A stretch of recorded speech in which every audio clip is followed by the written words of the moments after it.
Hello students, how are you? Today's our topic is Venn diagrams. Venn diagrams are first introduced by the British logician John Venn. John Venn is the first mathematician who gave the mathematical form to logic and probability. His famous book is Logic of Chance. In simple words, we can say pictorial representation of sets is called Venn diagrams. Pictorial means in picture form. Venn diagrams are very useful in order to understand and illustrate the relationship among sets and to solve the examples based on the sets. म्हणजेच आपल्याला जे sets दिलेले आहेत ते समजून घेण्यासाठी आणि दोन सेट्समधले संबंध कसे आहेत हे समजून घेण्यासाठी आणि सेट्सवरचे अवलंबून काही प्रॉब्लेम सोडवण्यासाठी आपल्याला व्हेन डायग्रामचा उपयोग होतो. तो कसा ते आता आपण उदाहरणाद्वारे बघूयात. For example these are two sets, set A and set B. Venn डायग्राममध्ये सेट ए काढायचा झाला तर आपण असा काढू शकतो. या सर्कलमध्ये आपण एलिमेंट्स लिहूयात set एचे.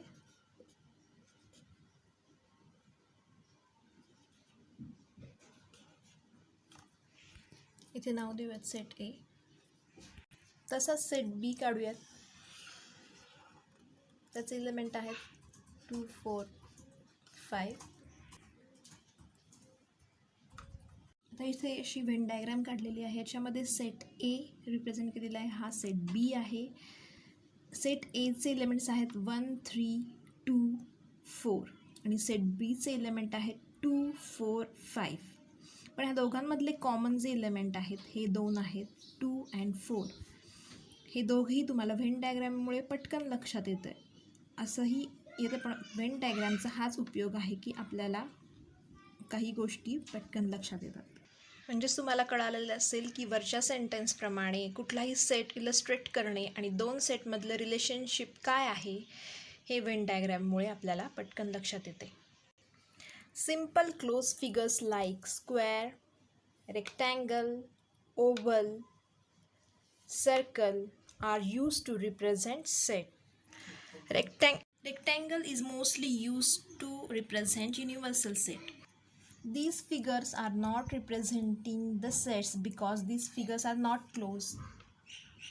See here, these are not closed, so this is not a representation of set.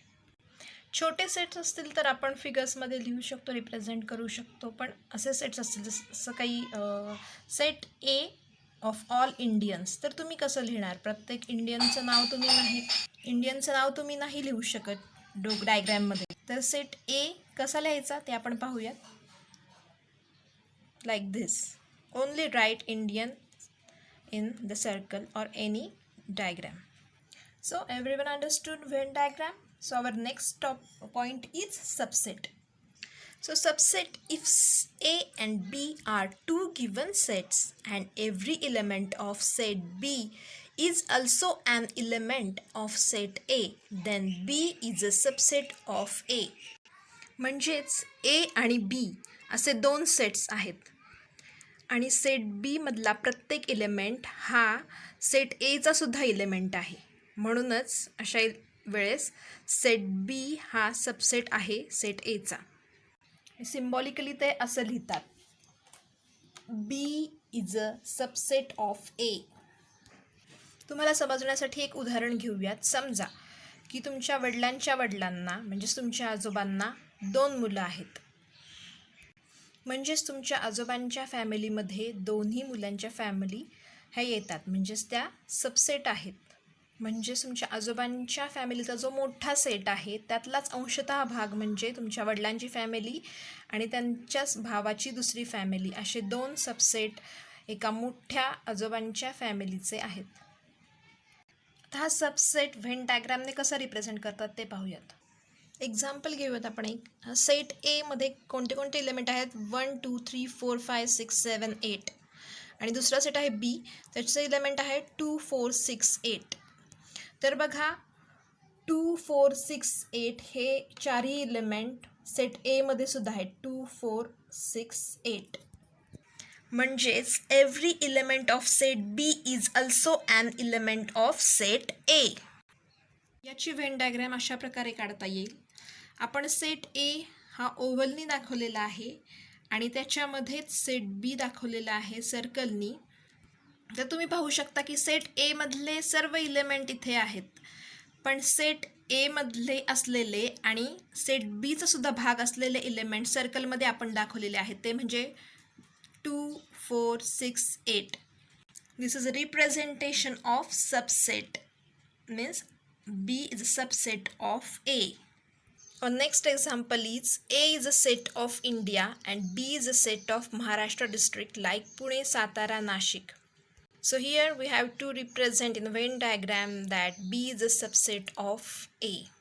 The Venn diagram ने आपल्याला असं दाखवता येईल बघा, A is a set of India and in that B is a subset. That element of set B is Pune, Satara, Nashik. Our next example is N is a set of natural numbers and I is a set of integers. We all know that all natural numbers are integers. So here N is a subset of I. We represent like this. And in Venn diagram we represent like this also. I is a set of integers and N is a subset of I, means we show here the N set in a triangle form.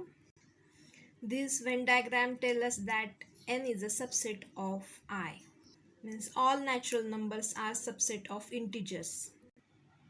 तुमच्या पुस्तकामध्ये दिलेले आहे remember this. First sentence, every set is a subset of itself, that is A is a subset of A. म्हणजे प्रत्येक set हा स्वतःचा subset असतो. दुसरं सेंटेन्स आहे, empty set is a subset of every set. त्यांनी इथे डिनोट केलेलं आहे फायनी. Phi is a subset of A. म्हणजे ज्या सेटमध्ये कोणतेही इलेमेंट्स नसतात तो सेटसुद्धा प्रत्येक सेटचा हा सबसेट असतो. Third sentence, if A B then A be subset of B and B subset of A. Means A equal to B. जेव्हा A आणि B हे एकसारखे समान असतील तेव्हा A हा B चा सबसेट असतो आणि B हा A चा सबसेट असतो. त्याचप्रमाणे त्यांनी खाली वाक्य उलट करून दिलेलं आहे की जेव्हा A हा B चा सबसेट असतो आणि B हा A चा सबसेट असतो तेव्हा A बरोबर B असतं. हे 4 स्टेटमेंट तुम्ही लक्षात ठेवायचे आहेत. त्याचा प्रॉब्लेम सॉल्व्ह करताना तुम्हाला उपयोग होणार आहे. आता पुढचा पॉईंट बघूयात, universal set. So universal set is a bigger set which will accommodate all the given sets under consideration which in general is non as universal set. म्हणजे असा मोठा सेट ज्याच्यामध्ये इतर आपण एखादी जर कंडिशन कन्सिडर केली असेल तर च्या अलॉंग असणारे सर्व इतर सेट्स त्या बिगर सेटच्या अंडर येतात. अशा एका मोठ्या जनरल सेटला युनिव्हर्सल सेट असे आपण म्हणतो. आता हेच आपण उदाहरणाद्वारे बघूयात. For example, set A is all x such that x is a student of class 5th A. Second set is set be all x such that x is a student of class 5th B. Third set, set C all x such that x is a student of class 5th C. तर इथे set ए मध्ये काय येईल, students of a class 5th A, बी मध्ये class 5th B आणि C मध्ये class 5th C मधले स्टुडंट्सचा set आहे हा. याचा तिघांचाही युनिव्हर्सल सेट काय येईल. हे सर्व क्लास तुमच्या स्कूलमधले आहेत, तर तुमच्या स्कूलमधला 5th स्टँडर्डचे तिन्ही क्लासेस या सेट अंडर येतील. तो असेल युनिव्हर्सल सेट. तर युनिव्हर्सल सेट असेल की student of class 5th in your school. So according to the definition, the universal set is represented by U, all x such that x is a student of class 5th. It is a bigger set which will accommodate all the given sets under consideration. इथे आपल्याला condition काय दिलेली आहे, first set ए मध्ये काय दिलेली आहे, class students of class 5th A, सेकंडमध्ये student of class 5th B, and थर्डमध्ये set C is a student of class 5th C. The set A, set B and set C, they all are subset of this universal set. म्हणजे universal set हा असा set आहे ज्याचे हे elements इतर तीनही सेटचे हे इलेमेंट्स आहेत. म्हणजे आपण इथे असंही म्हणू शकतो की A is a subset of U, B is a subset of U, C is a subset of U. म्हणजेच U हा युनिव्हर्सल सेट आहे. ह्याचं आपण व्हेन डायग्रॅमने अशा पद्धतीने दाखवू शकतो. Mostly the universal set is represented by the rectangle, capital U letter. आता इथे बघा रेक्टँगलमध्ये स्टुडंट ऑफ क्लास 5th म्हणजे तो U सेट आहे, जर आपण रेक्टँगलने दाखवलेला आहे. आणि 3 सर्कल दाखवले, त्याच्यामध्ये 5th A, 5th B आणि 5th C दाखवलेला आहे. Here is an example. A is a set of team of 15 students who selected for cricket team of school, and U is a set of students who play cricket in school. हा universal set आहे. म्हणजेच U मध्ये स्कूलमधले सर्व विद्यार्थी येतात की जे cricket खेळतात, पण A सेटमध्ये तेवढेच 15 विद्यार्थी आहेत की जे स्कूलच्या क्रिकेट टीममध्ये सिलेक्ट झालेले आहेत. तर व्हेन डायग्रॅमने ते आपल्याला अशा पद्धतीने दाखवता येतील. Universal set is denoted by capital U and it also represented in the rectangle. So in rectangle we write here all students in school who play cricket, and in oval shape team of cricket players. Universal set समजला असेल तुम्हाला. आता पुढचा point आहे complement set, complement of a set. Next point is complement of a set. Suppose U is an universal set if B subset of U, then the set of all elements in U which are not in set B is called the complement of B. म्हणजे जर U हा universal set आहे आणि B हा Uचा subset आहे, तर अशा वेळेस जे सेट बी मधले सोडून इतर जे इलेमेंट्स आहेत अशा इलेमेंट्सना कॉम्प्लिमेंट ऑफ बी असं म्हणतात. म्हणजे की असे इलेमेंट की जे युनिव्हर्सल सेटमध्ये तर आहेत पण सेट बीमध्ये नाहीत, अशा इलेमेंट्सना आपण कॉम्प्लिमेंट ऑफ बी असे म्हणतो. It is denoted by B dash or B raise to C. We take one example. U is a set, a universal set. The elements are 1 2 3 4 5 6 7 8 9 10. And then another set is set A. The elements are 2 4 6 8 10. So here the complement of A is the set which have the elements other than this set A, means like this. The complement of A is 1 3 5 7 9. These elements are there. So all these elements are present in universal set but not in A set. So the A complement contain these all elements. Venn diagram representation of these three sets are like this. Universal set is represented by a rectangle and also a capital U. In set A, there in oval shape, it contains element 2 4 6 8 10, and its complement of set A contain element 1 3 5 7 and 9. Take another example.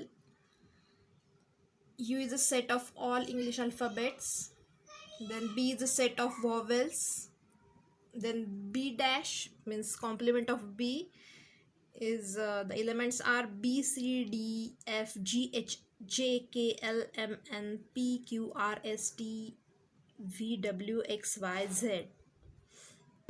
Venn diagram representation is like this. Here is the set B of vowels, which represented by by a triangle, and the universal set is represented by a rectangle which contain all the alphabets other than vowels. This is also called as B dash or complement of a B. So I hope everyone understood this. पुस्तकामध्ये remember this दिलेले आहे, त्याच्यामध्ये properties दिल्या आहेत की complement of अ सेटच्या. पहिली property आहे no element are common in A and complement of A. म्हणजेच सेट ए आणि कॉम्प्लिमेंट सेट ए मध्ये कोणताही इलेमेंट कॉमन असू शकत नाही, तो कधीच असू शकत नाही, कारण की एला सोडून जे बाकीचे इलेमेंट्स आहेत युनिव्हर्सल सेटमधले त्यालाच आपण कॉम्प्लिमेंट ऑफ ए असं म्हणतो. त्यामुळे स्टेटमेंट लक्षात ठेवायची, ही प्रॉपर्टी लक्षात ठेवायची. No element are common in a set A and complement of A. Second property अशी दिलेली आहे की A is a subset of universal set and A dash means A complement also a subset of universal set. कारण की universal set हा असा असतो की सर्वात मोठा सेट असतो ज्याच्यामध्ये जी काही कंडिशन दिलेली आहे त्या कंडिशनमध्ये पॉसिबिलिटी असलेले सर्व सेट्स इन्क्लूड केलेले असतात. असा सगळ्यांचा सेट मिळून एक मोठा सेट असतो, त्यालाच आपण युनिव्हर्सल सेट म्हणतो. म्हणजेच it is true, this property is very important. A is a subset of U and also complement of A is subset of U means universal set. Third property complement of set U is empty set. बरोबरच आहे ही property. म्हणजे U set हा त्या कंडिशनला satisfy करणारा सर्वात मोठा सेट असतो, सर्व काही त्याच्यामध्ये इन्क्लूड केलेलं असतं, म्हणूनच आपण त्याला युनिव्हर्सल सेट असं म्हणतो. त्याचा कॉम्प्लिमेंट म्हणजे त्या सेटमध्ये न येणारा इलेमेंट्स असा कोणी असूच शकत नाही. म्हणजेच तो सेट यूचा कॉम्प्लिमेंट सेट हा एम्प्टीच असणार आहे. तो अशा प्रकारे डिनोट केलेलं दाखवलेला आहे की complement of U is equal to 5 means null set, म्हणजेच रिकामा सेट आहे तो.